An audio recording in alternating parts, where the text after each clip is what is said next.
Second tip with Barone. Just done a 30-knot nautical mile, and what struck me was all the different ways that I was using my body to control the power and keep the foil at the right height so I didn't breach or touch down and catapult. So first of all, you need all the trim to be right. I had to add some extra downhaul to the sail because I forgot a bit. Had the right outhaul, the right downhaul, had the position for the harness lines set so they were equally balanced.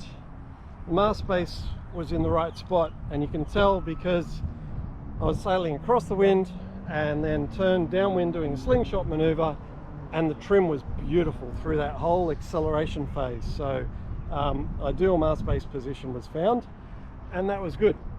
But on the long run, the gusts were chronic. I went from like 15-knot lulls to 30-knot peaks with some jet downwash and everything. I had a lot to deal with over at Nautical Mile, and there are a lot of different ways to apply pressure to keep the nose up or down depending on what you want to do. So to go down, if you're going up, there's the obvious one of pushing down on your front foot. There's also adding weight to the harness. Then there's pushing against the back foot to move your body weight forward and bending your front knee.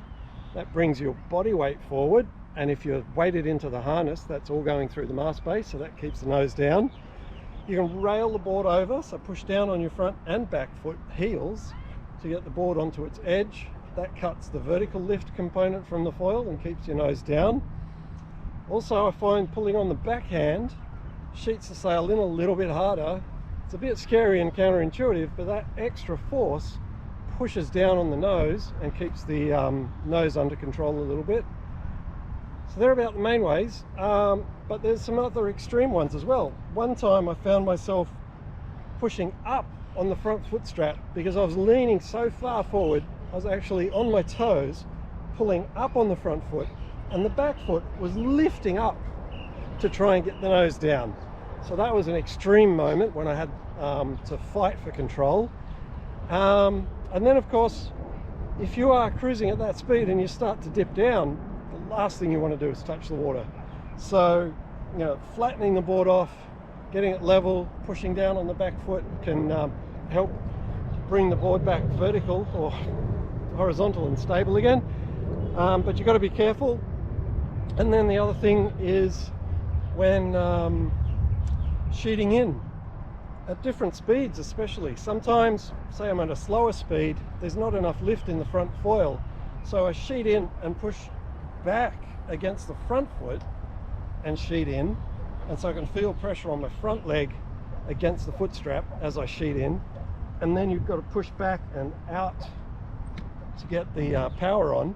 But then as you accelerate, you start to need to transfer that weight forward to counteract the extra lift that you get with the extra speed.